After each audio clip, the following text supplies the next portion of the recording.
Welcome back to another episode of SuperCoach Mates. We're back at it with the SuperCoach Clubs potty, so a little bit different from our usual weekly reviews. We're joined by one of DR's top rated picks for these episodes in SDS SuperCoach. How are you, and how's your season gone so far?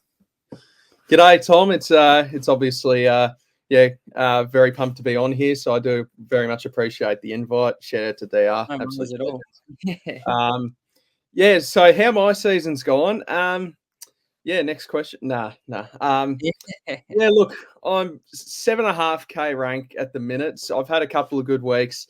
Obviously, been doing content for a few years, and this year's been my worst for it. So a bit of a frustrating year. Certainly some mistakes and learnings and all that sort of stuff that you think about, and you just sort of in that mindset of I can't wait for this season to be done. Keen for 2025. But 7.5K rank is a bit disappointing, but I mean it's not the end of the world. We'll try to bounce back for next year.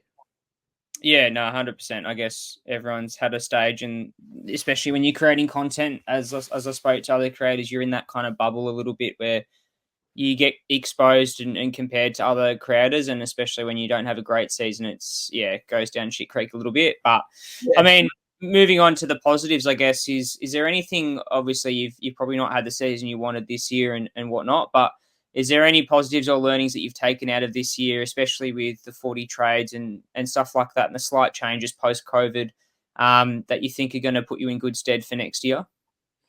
Yeah, I think certainly. I think a massive thing from what I've learned and seen on, I guess, is with 40 extra, with the extra 4 trades that we had in the previous year. I think it will stay at 40 trades. I've got a feeling that's probably the new norm now.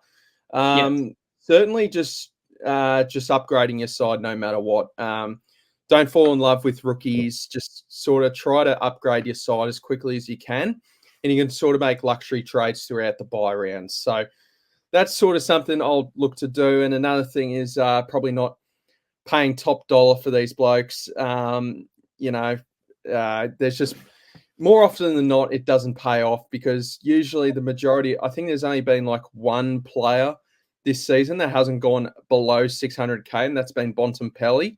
Everyone else has had their lean patches throughout the year where if you can time it right, you can certainly look to upgrade the side. I mean, another way to do it is you look at blokes that you know are capable of doing premium scoring, and if they have a really poor start to the year, you probably look to jump on and try to back them in.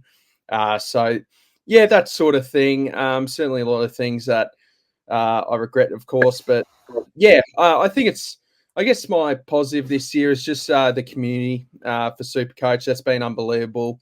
Getting a 1K subs on YouTube has been a massive goal for mine, and got a lot of help out of a lot of content creators. Abs Magic basically said, I won't release my team until you get this bloke to 1K subs. So that helped quite a bit. So shout out to Abs. It's just really been the community, the connection, looking to do some great things for next year. That sort of thing. So that's really been the main positive. I guess SuperCoach wise, what's been my main positive? I don't know, starting Harry Sheasel, but a lot of people did that. Or I brought in Gordon at 530K. That's been pretty good. Other than that, not too much to jump out as a main positive, but it's really been the community. That's been amazing. Oh, yeah, 100%. I guess moving on to the flip side, and I guess this will correlate to potentially where things went wrong this year, SuperCoach-wise, but what has been kind of your biggest regret or mistake that you thought that's, really cost you big time, whether it's been a specific trade or not jumping on a certain player when they've gone gangbusters in recent weeks? What's been your take on that? And how do you think this, is it something that was rectifiable or something that was just kind of unfortunate circumstances? Nah, it's definitely something I could have avoided, but at the same time, I'll say it. So it was heading into round 4, and I was driving up to gather round. Yeah. And it was a big bloody trip. And basically throughout the week, I didn't really think much about SuperCoach or didn't listen to much stuff throughout the week. And I just sort of did my review on Sunday night, and I just kept it that way where I traded out Nat 5 in round 3, and certainly he made a lot of money over the past 5-6 weeks. And I jumped on Tom Green at his highest price. I jumped on Tom Green at 660k, and that's just been a total disaster. He got about down to like 450k, 460k at some point. He's picked it up now, but yeah, certainly that. I guess also as well, 6 weeks ago, I had the choice to bring in my second last defender primo. I chose Nick Blakey over Lockie Whitfield. Oh, and yeah, that was more of a, all right, my season's done. I'm just going to enjoy watching the Lizard run around halfback for the final 10 weeks. But certainly the smarter move clearly was backing in the bloke that's done it in the past. So, yeah, I think there are certainly, I think the Blakey one was certainly avoidable. I think the Green one was avoidable. So that's why I say you don't want to pay top dollar for these blokes. You'd rather grab the, the fallen primo that, is capable of doing better. That can probably average the same as a bloke at 660, that sort of thing. So, yeah, that's probably a couple ones off the top of my head. Oh, one more. Captaining Zach Fisher. Captaining Zach Fisher in round. Actually, sorry, two more.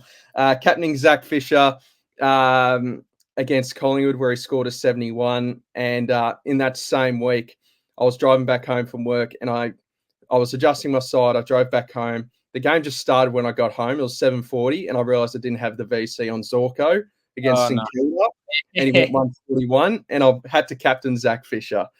I didn't have to captain him, but yeah.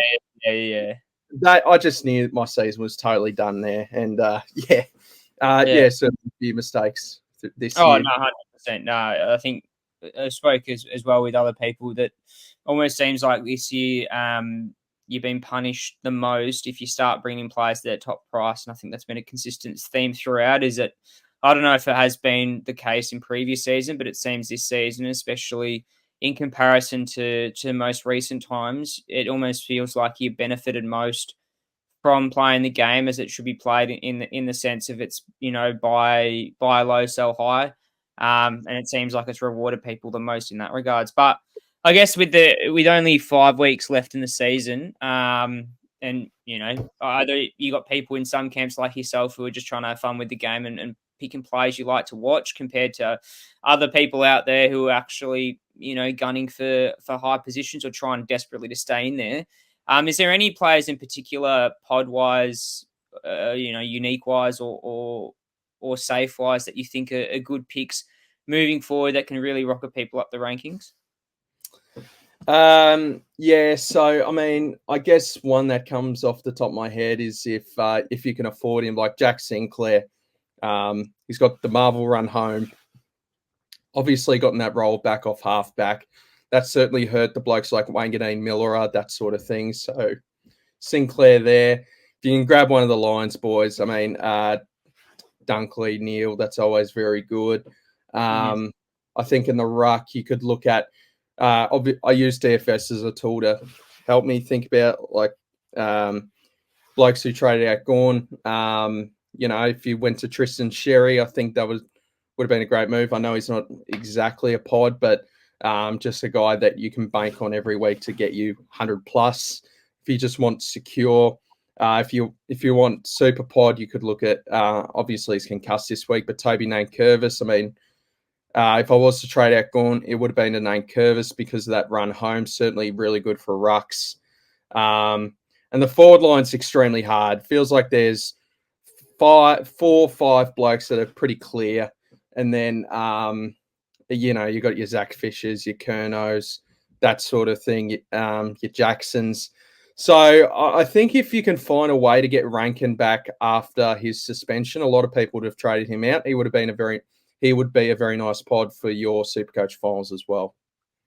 Oh yeah, 100%. I think even if he kept on Gawn, moving into the back end of the season, if he gets his body right for the final 5 games, and I think Melbourne desperately needed to, he's one up there as well. But moving on to the main kind of segment of the podcast, and something I've been looking forward to, considering I know you obviously how well the Hawks have turned their season around. But yeah, obviously you're a supporter of the Hawks, and I've just got up here the top 4 ranking point averages player wise. So Sicily up the top, who's actually been, I think, underrated in recent weeks. Lloyd Meeks up there as well, Will Day, and then Dylan Moore rounding up that top 4. Obviously, you've been watching the Hawks closer than most with regards to, the teams in the competition. Who have been the standout players for you? Obviously, we've got the top 4 ranked wise, but watching it from a live perspective or on TV, who's been the standout players for you this season? I guess in general for Hawthorn, I mean, that's hard to say because I feel like it's very much a team collective group. Like all 22 guys are really just performing at such a good level. So it's hard to not credit basically all of them. But I think Jack Scrimshaw has been fantastic this year. I think he's been absolutely amazing. Sam Frost, fair to say with James Blank going down, we had to rely on Sam Frost there. Yeah, I reckon he's just had a tremendous season. I think he's, for the once in his life, been reliable. Down back, hasn't made too many frosty plays. So shout out to Sam Frost. He's been really good. I mean, obviously, the trade period has been amazing for us, getting Massimo pretty cheap. And he's just turned into one of the best, not one of the best, but, certainly a top 10 winger in the comp. You look at Ginnivan, of course, who has, I guess, turned a weakness into a strength. And I've just been so impressed with the work rate that he has at the minute. He's just working so hard throughout the ground. I mean, 31 touches, and he was getting ball off half back, that sort of thing, setting a lot of stuff up. So he's been really good. Chole's been solid. And then you got Gunston as a veteran down there in the forward line, helping Cal Shadir, who's shown flashes of being good. But yeah, obviously the main blokes there, of course, Moore, Day, Meek, Sicily. They've been big standouts. Sicily's holding on for dear life with that one, with his one shoulder there, but he's playing like a great captain there. I think, Will Day is just about my favourite player. He's just been amazing. Just the way he moves is just so exciting, and I'm very high on Will Day. And then Dylan Moore, of course, just playing that half-forward role to perfection, and Lloyd Meek being one of the most improved players in the comp. So just a lot of different players have just really stood out to me this year. Oh, yeah, 100%. I think, obviously we spoke about those blokes on screen there, but D'Ambrosio is one that obviously SuperCoach relevant. He's actually, gone from strength to strength, especially I think it's since Will Day's been in the side. It's almost unlocked his potential out on that wing. I know prior to that, he was kind of in and out of the side, was out of the side completely back in. And now he seemed to really solidify his position in that best 22. And he seems, you look at how he was playing for Essendon prior, it seems like Essendon have actually lost quite a decent player. And it seems like Mitchell knows how to get the best out of players, that's for sure. But I guess moving on to the next part of Hawks season, I guess the big one is that comparison that fans draw on is, you look at the start of the season when the Hawks were down the bottom of the table and really struggling. You thought, is this a season where they kind of rebuild? Is it a full rebuild? Are we waiting, 5+ years for them to make finals again? To now where they're pretty much the hottest commodity on the competition.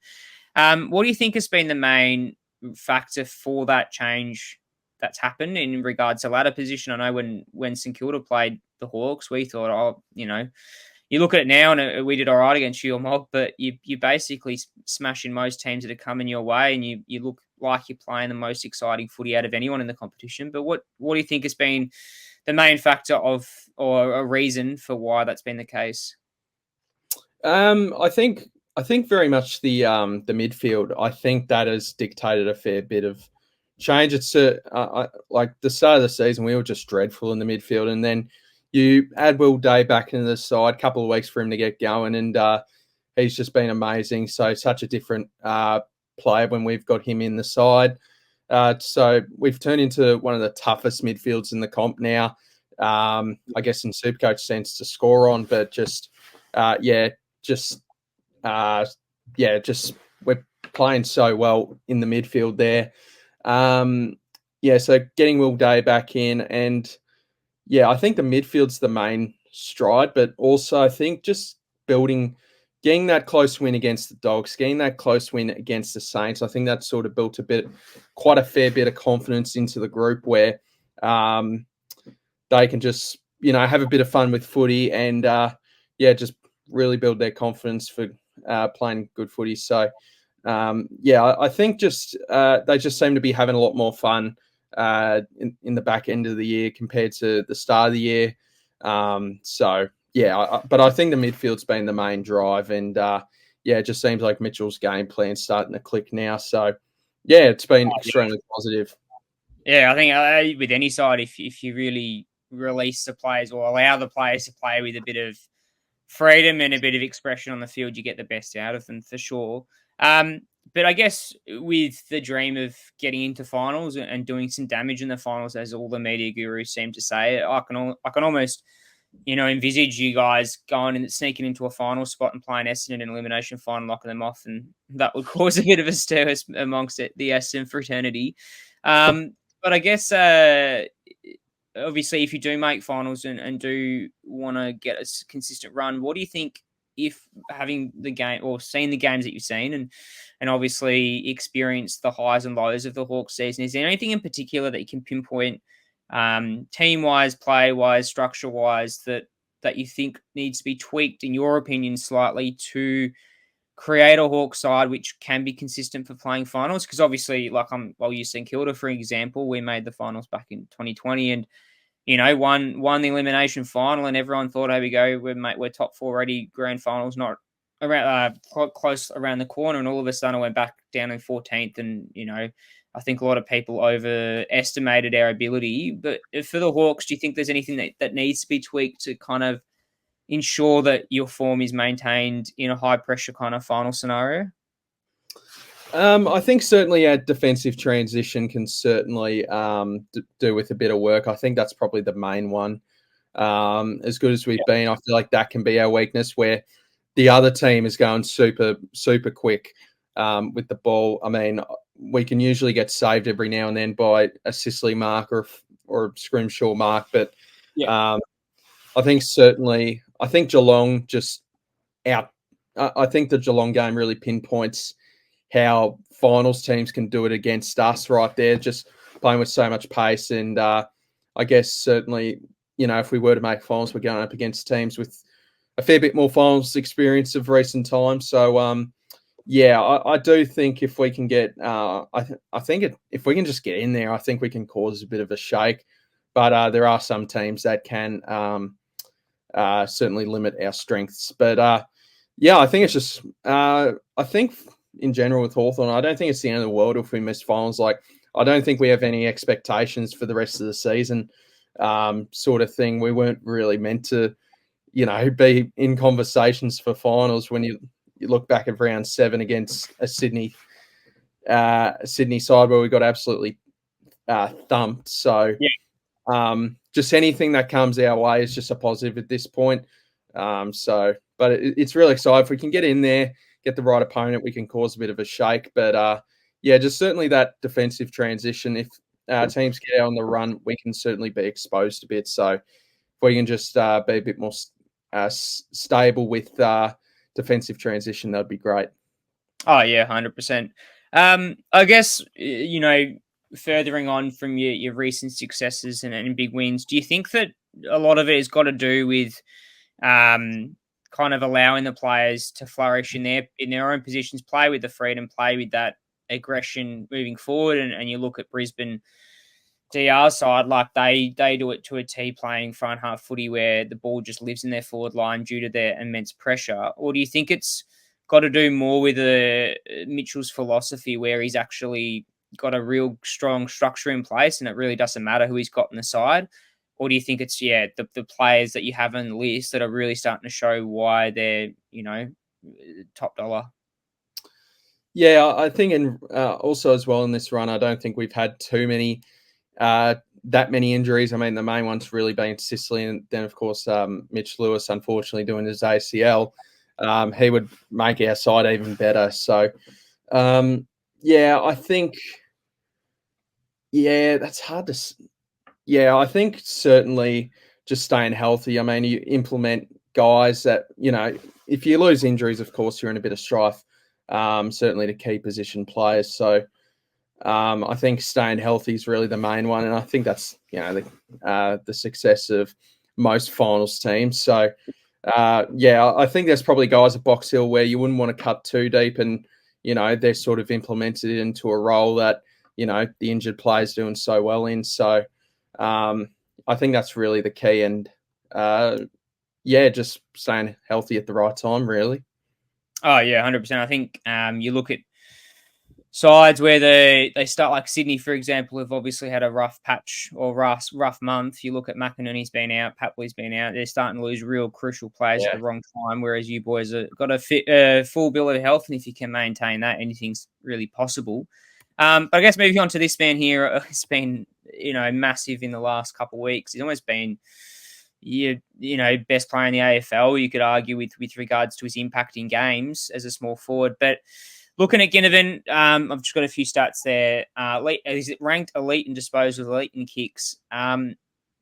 Moving forward, obviously, we're looking at what you need to target for 2025. But just on Ginnivan, do you think he was the perfect trade-in for you guys? Obviously, there was that criticism leaving the Pies after the grand final, how he'd fit in the Hawks. And I know, if you look at Hawthorn and Collingwood right now, you look at Collingwood as that ultimate professional club, and it almost didn't suit Ginnivan really with what sort of stuff he was saying when he left. I know obviously his whole thing with the grand final and how he's out the races prior to the grand final day. What are your thoughts on Ginnivan? And do you think it's kind of one trick pony where he's kind of living in the moment and it will kind of fade after this year and Hawks success in the moment? Or do you think it's really sustainable and he's really that perfect small forward for you?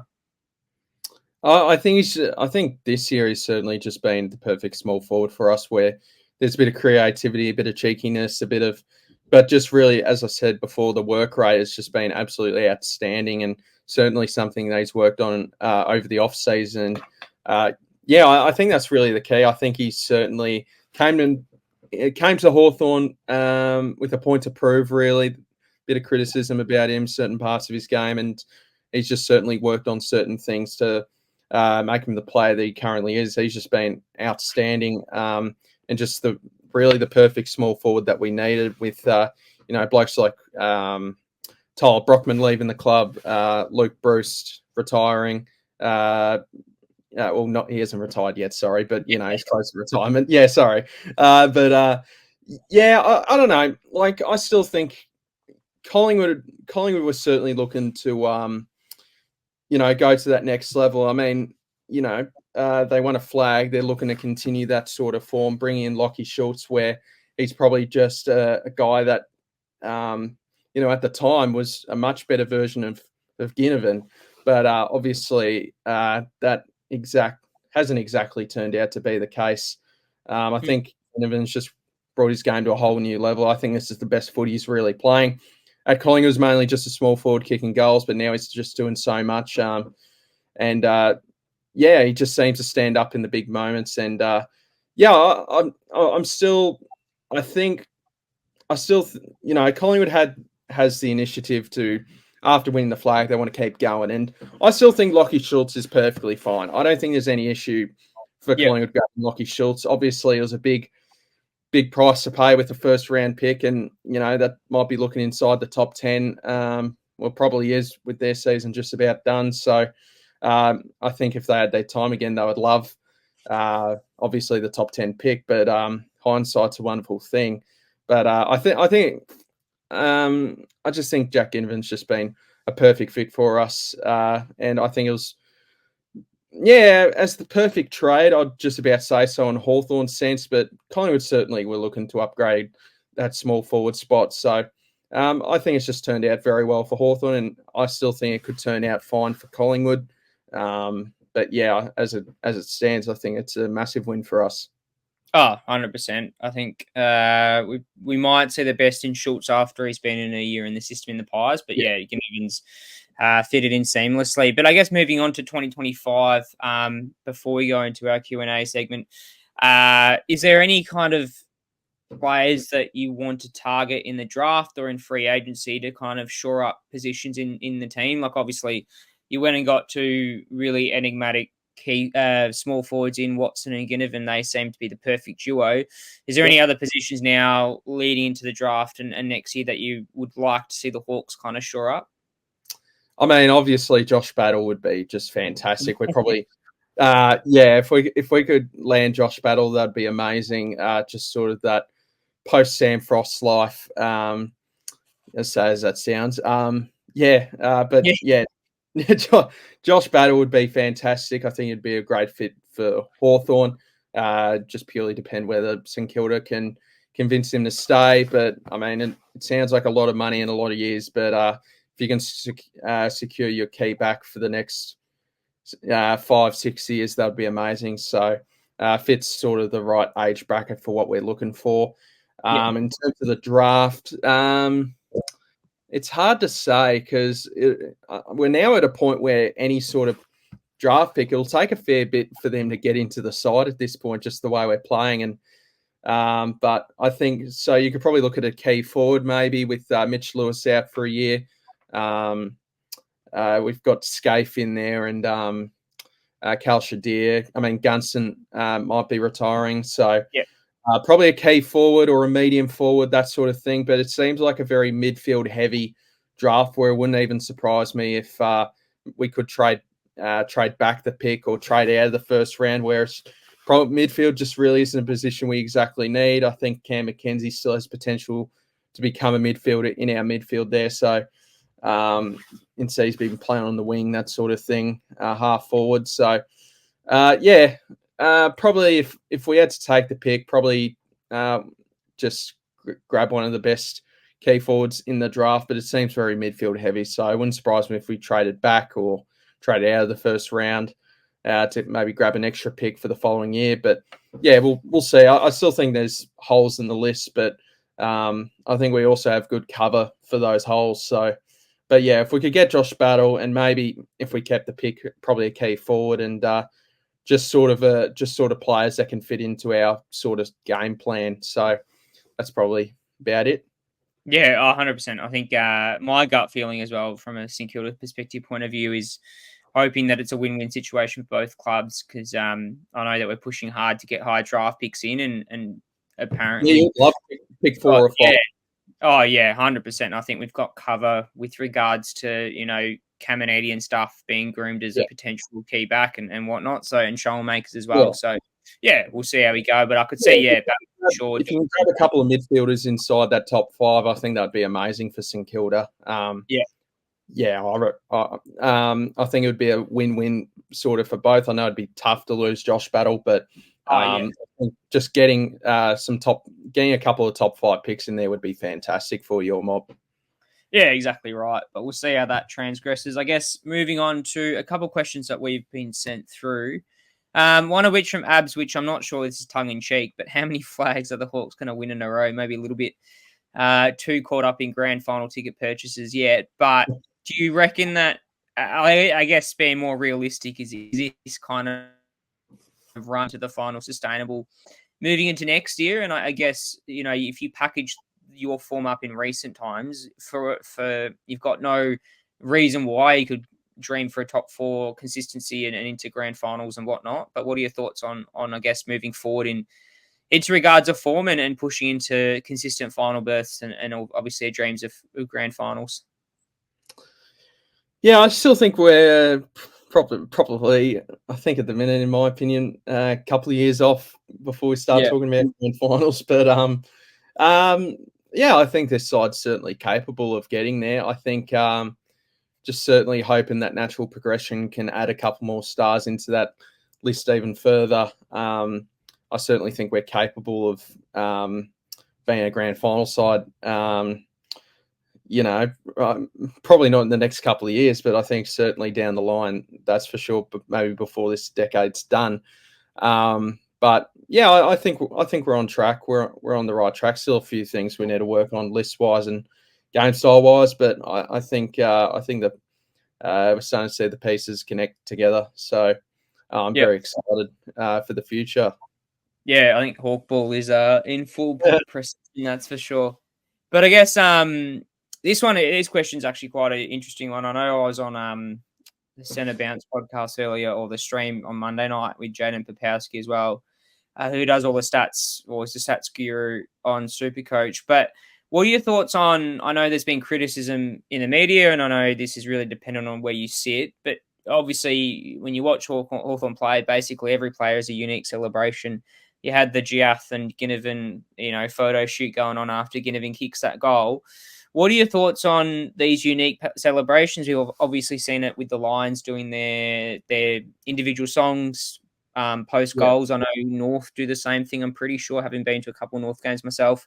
Do you think it's good for the game, or do you think, do you sit on the other side of the fence where you stick to your genuine pump the fist and move on? Oh, I have no issues with it. I think it's certainly been working. I mean, we're playing better footy when we're, when the connection, it just seems like a bunch of mates out there playing footy for Hawthorn at the minute. So I have no issues with it. If you're playing good footy, I have no problems with it at all. I think it's good for the game, bit of sort of these different personalities, that sort of thing. I don't see any issues with it. I think there are too many robots in the AFL these days. So I know a lot of clubs wouldn't do this sort of thing, but I guess this is Hawthorn's unique way of building a good connection and playing good games of footy. I don't have any issues with it. The celebrations are pretty funny. So I have no issues with it if you're playing good footy, and obviously going to cop criticism if you're not playing good footy, but you're still doing those celebrations. So there's obviously a line, like, you lose 4 games in a row, and you're playing this round 13 game, and probably the fist pump will probably come in for the time being. But I don't know, you're playing good footy, so I don't see any issues with it, and I think it's just players expressing themselves. And I think, as you talked about, a bit of freedom, and I think this Hawthorn group's just playing with a lot of freedom, doing what they sort of want, that sort of thing. As long as you're getting the job done, I have no problem. Oh yeah, no, 100% agree. It's definitely, I'm in that camp where it's great for the game, and I think you look at soccer celebrations and things like that in the Premier League and in World Cups and stuff. I think, as players express themselves, they get the most out of them. And I guess, you guys were known in the past for being, the unsociable Hawks or whatnot, and now you're almost every person's second favourite team. So it's one of those things where hopefully the players can ride the wave of the emotions moving into finals. But before we wrap it up, if obviously the Hawks do make final, I know we talked about this at length with regards to a potential finals berth, but bringing it back to teams who have done it in the past where they've just clinched onto finals, and as I used St Kilda's example again in 2020, where we made finals, but we over kind of estimated our list. And, I know I've brought this up on a previous podcast, but I remember I think it was Saints TV talking with Joey Montagna and Lee Montagna basically just said, look, the club basically estimated the ability of the list, thought, we were a chance for consistent top 4 finishes. All we had to do was just top up a few players here and there, like bringing in, Butler and the Zach Jones and things like that, and we were set to go. And obviously probably didn't realise the reality of where we were at, and obviously that was a bit skewed because of COVID and whatnot. But do you have any fear that Hawthorn are in a similar position where they've now put together a solid block of footy and obviously pushing for finals, but is there any risk there that they've overachieved in that short period of time and reality probably sets in next year? Or do you really think that this list can kind of use this success they're having now to push on to better and greater things in 2025? Yeah, it's a tough one to say, because I think, like, you can, I guess people are concerned about there being an Adelaide Crows 2.0 where you get so close to the mountaintop, but then it just comes back crumbling back down. Yeah. I think, well, obviously, if we're finishing roughly around this position, to make finals, you're going to have a harder draw. We got North Melbourne and Richmond twice, but yeah, I don't know. Deep down, I think this list is sort of like compared to Adelaide. I think this list is certainly a lot more talented. I think we got a better coach than Matthew Nicks, that sort of thing. So Yeah.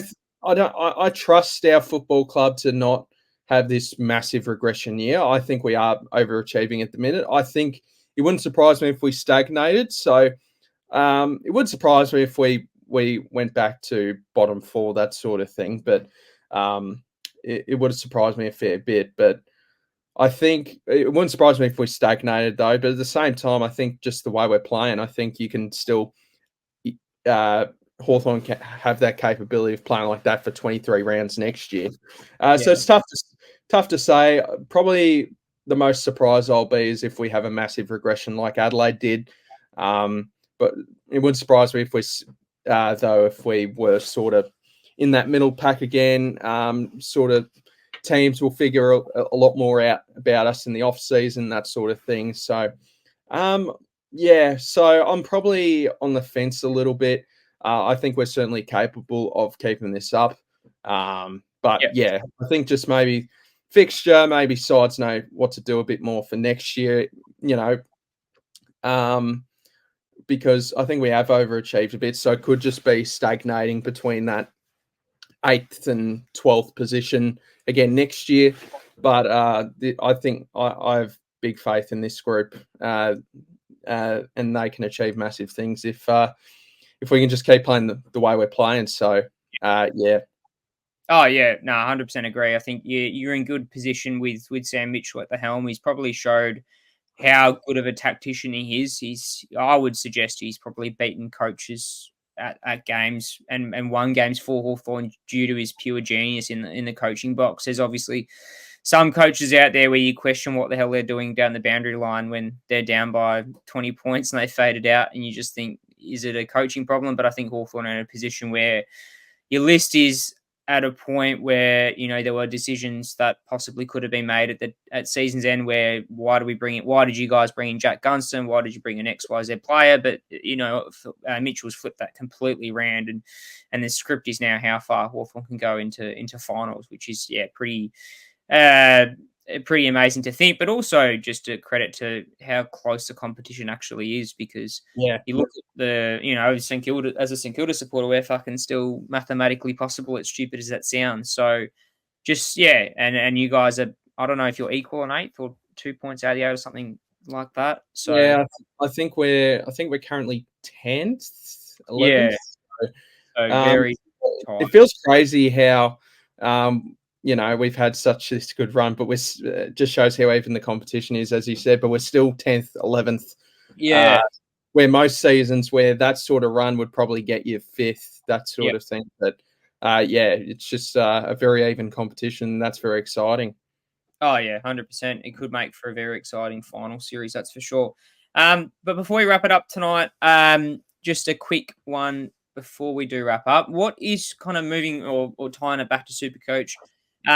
What's kind of your one tip that you would give to super coaches if they're like, whether they're new, whether they're had a shit season and have been playing for ages and decided to quit for 2024 and looking on to 2025? What's kind of your big advice that you've either learnt this year or you've kind of carried that mantra across multiple seasons of playing SuperCoach?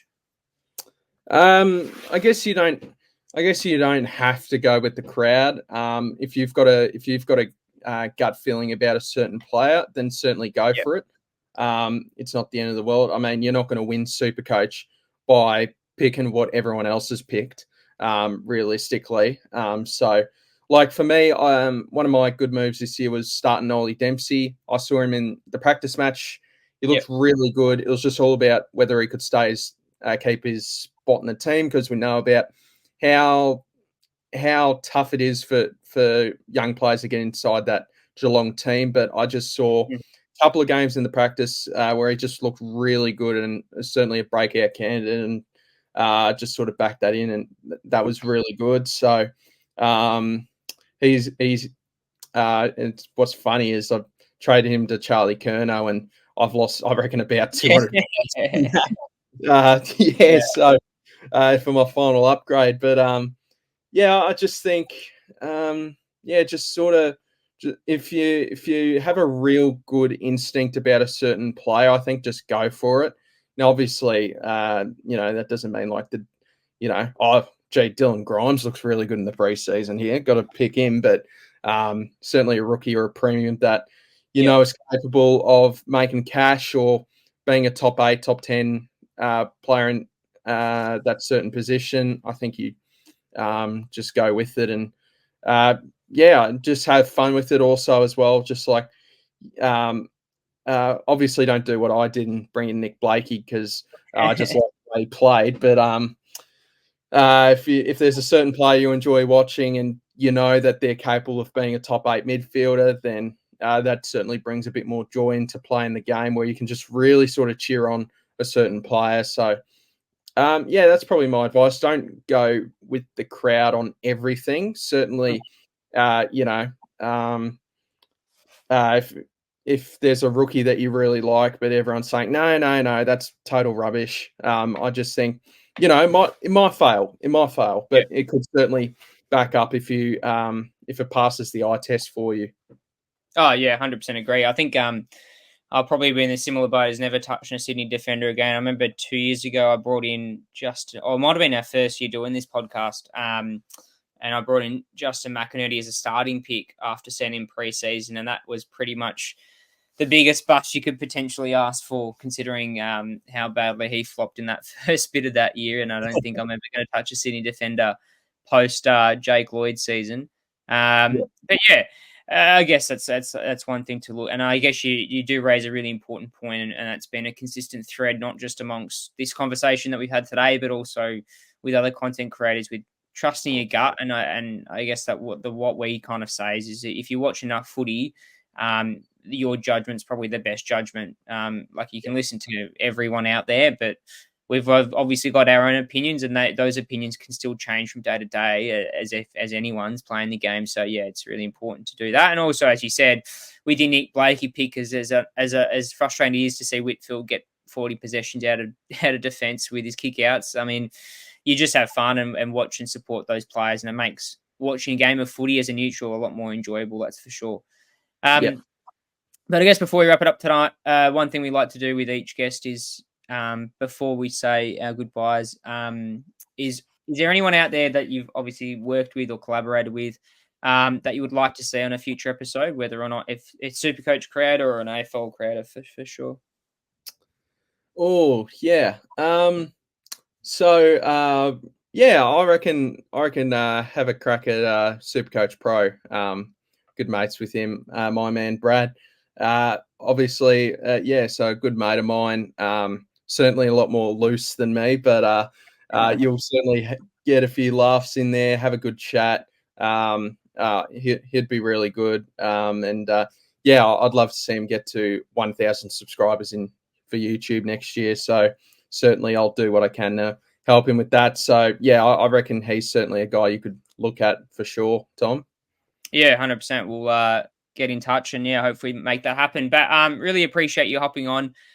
You've been doing really great things. I've seen, obviously, your growth from an outside perspective and how hard you work for. I know how hard it can be to push for those, 1K mark and stuff like that. But that's something I guess you should be really proud of. And hopefully, whilst this is a bit of a mulligan in regards to this season not doing so well, you've obviously provided some invaluable content moving forward, and we'll be sure to put your links down in our description for people or our audience to obviously check you out as well, and hopefully move on to some exciting things next year.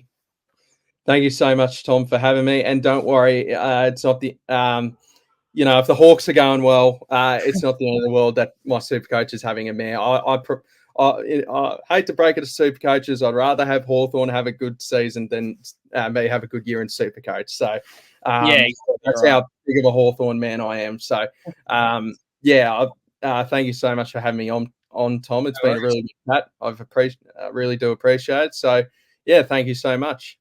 No worries at all. And We'll be back. We've obviously got a few lined up. I know we did say we had a Blues one and a Ports one in play, but obviously with the external factors, those didn't go through. So yeah, we got a few lined up, and obviously me and Nath will be back next Monday for another round review. But until then, we'll catch you for the next one.